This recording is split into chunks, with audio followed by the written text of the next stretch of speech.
Hello everyone, I really hope you all are doing great. जैसा कि मैंने आप लोगों को एआईबी की वीडियो में बताया था कि इसका सिलेबस रिवाइज होगा।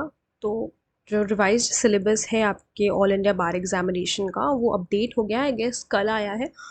और इसमें जो अब सिलेबस है वो आपका कॉन्स्टिट्यूशनल लॉ है जिससे 10 क्वेश्चंस पूछे जाएंगे, एंड आईपीसी एंड बीएनएस साथ में है। यानी कि आप ऐसे समझ सकते हो कि आपको कंपैरेटिव स्टडी करनी पड़ेगी जो नए क्रिमिनल लॉज हैं उनकी।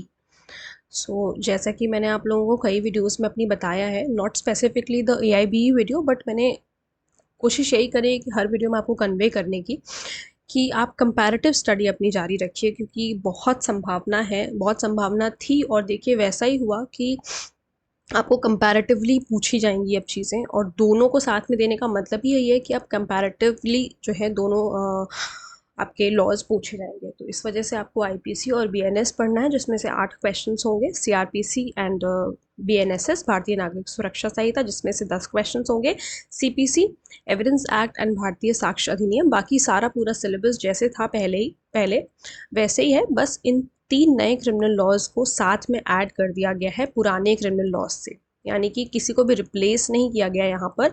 आपको कंपैरेटिव स्टडी करनी पड़ेगी। एडीआर से 4 क्वेश्चंस हैं, फैमिली लॉ से 8 क्वेश्चंस हैं, पीआईएल से 4 क्वेश्चंस हैं, एडमिनिस्ट्रेटिव लॉ से 3 क्वेश्चंस हैं, professional ethics and misconduct BCI के जो रूल्स हैं उसमें से 4 क्वेश्चंस हैं, कंपनी लॉ के 2 क्वेश्चंस हैं, इन्वायरमेंटल लॉ के 2 क्वेश्चंस हैं, साइबर लॉ के 2 क्वेश्चंस हैं। इसी तरीके से labour and industrial law, law of torts, motor vehicle act generally साथ में ही पढ़ा जाता है, एलएलबी में जो है साथ में ही पढ़ाया जाता है, consumer protection law, taxation law में 4 क्वेश्चंस हैं, law of contract, SRA, property laws and negotiable instrument act के 8 क्वेश्चंस हैं। तो देखिए कितना ज़्यादा वेटेज है कुछ सब्जेक्ट्स का।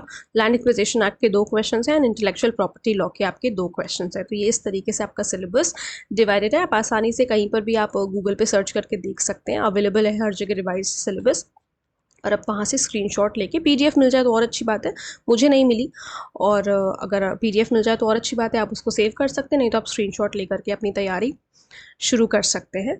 सो I hope you found this video helpful. मिलते हैं नेक्स्ट वीडियो में। Thank you so much. अपनी तैयारी जारी रखिएगा।